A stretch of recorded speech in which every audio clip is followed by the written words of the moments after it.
திருச்சி மரக்கடை அருகில் உள்ள சையத் முர்துஷா பள்ளி மைதானத்தில் ரம்ஜான் பண்டிகையையொட்டி சிறப்பு தொழுகையில் ஈடுபட்ட இஸ்லாமியர்களிடம் மதிமுக வேட்பாளர் துரை வைகோ மற்றும் அமைச்சர் அன்பில் மகேஷ் பொய்யாமொழி ஆகியோர் தீப்பெட்டி சின்னத்திற்கு வாக்கு கேட்டு பிரச்சாரம் மேற்கொண்டனர்.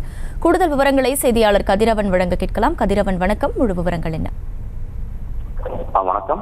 ரம்ஜான் பண்டிகையான இன்று நாடு முழுவதும் உள்ள இஸ்லாமியர்கள் சிறப்பு தொழிலில் ஈடுபட்டு வருகின்றனர். இதன் ஒரு பகுதியாக திருச்சி மாநகர் மரக்கரை அருகே உள்ள சையத் முர்துஷா பள்ளியில் பள்ளி மைதானத்தில் 1000க்கும் மேற்பட்ட இஸ்லாமிய பெண்கள், ஆண்கள் என சிறப்பு தொழிலில் ஈடுபட்டனர். மேலும் ஒருவருக்கொருவர் அன்பையும் பரிமாறிக்கொண்டனர். முன்னதாக தொழுகை ஆரம்பிக்கும் முன்பு திமுக கூட்டணி மதிமுக வேட்பாளர் துரை வைகோ, பள்ளி கல்வித்துறை அமைச்சர் அன்பில் மகேஷ் பொய்யாமொழி உள்ளிட்ட கூட்டணி கட்சி நிர்வாகி தொண்டர்கள் இஸ்லாமியிடம் வாக்கு கேட்டு பிரச்சாரத்தில் ஈடுபட்டனர்.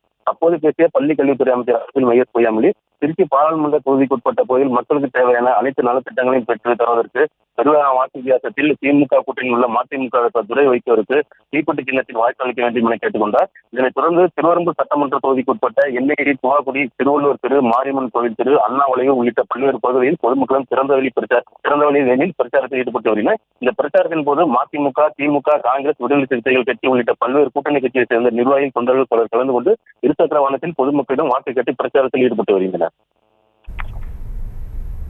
விவரங்களுக்கு நன்றி கதிரவன். செய்திகளை உடனுக்குடனும் துல்லியமாகவும் தெரிந்து கொள்ள சப்ஸ்கிரைப் பண்ணுங்க.